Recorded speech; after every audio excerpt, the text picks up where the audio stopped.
We're back at America Trends. We only talk about what your social media says is trending, so let's get right back to it.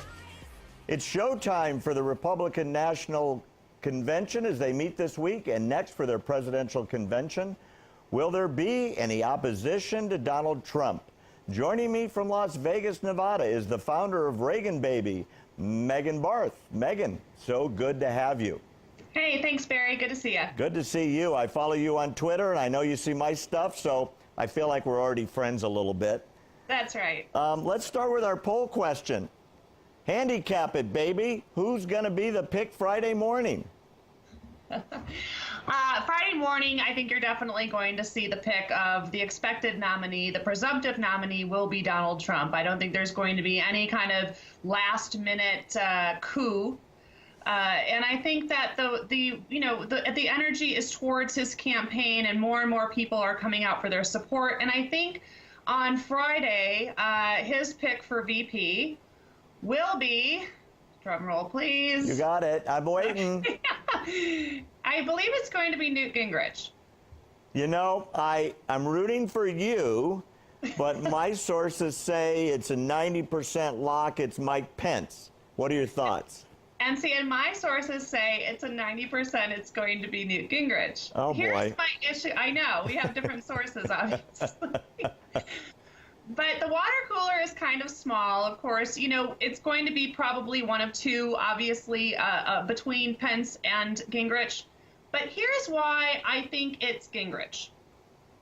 Pence has some baggage. And the baggage that Pence has is RFRA. It was the, the act by which he could not get past the LGBT community. He got skewered by the left. He had boycotts against him. Salesforce.com was going to move their whole entire business out of his state. So the left will have a field day if it's Pence. Not that he's not conservative, not that he's not a good governor. He has a great resume. He is able to bring the factions of the party, which are fractured right now, say like the Never Trump crowd or, the neoconservatives or whomever they are, and perhaps the independents. But RFRA really is his, I think, Achilles heel. So Trump takes his family to Pence's house, the boys and his daughter to go meet and kind of schmooze as like they're merging families. What was that all about then? Socializing? I know. I saw that, what was that, today or yesterday? Yeah. And I was a little bit taken aback, but this campaign has been nothing but surprises. This election, this primary, has been nothing but surprises. Nothing is to be expected. And I think some things on face value aren't what they seem.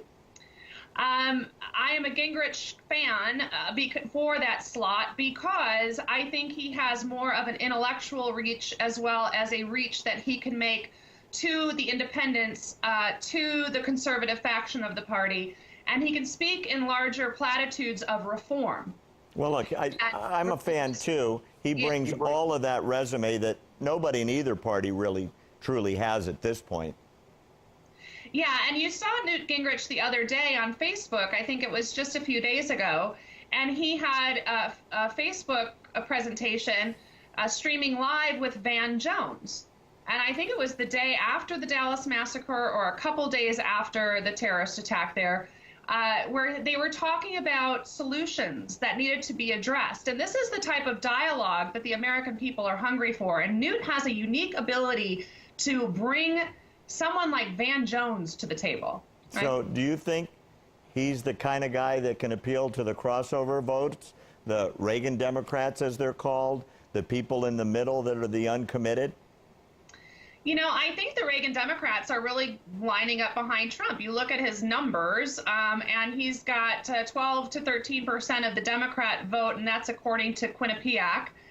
He's got 78% of the Republican vote, and Hillary Clinton, for some odd reason, is getting 11% of the GOP vote. Well, if there are members within the GOP that are voting for Hillary Clinton, we don't want those members anyway. I wouldn't count them as real Republicans if they can cross that far to the left. No, quite frankly. they're basically getting paid by the Washington establishment, you know, and will take their money however they can get it. I got you. So let's jump back to something you touched on lightly.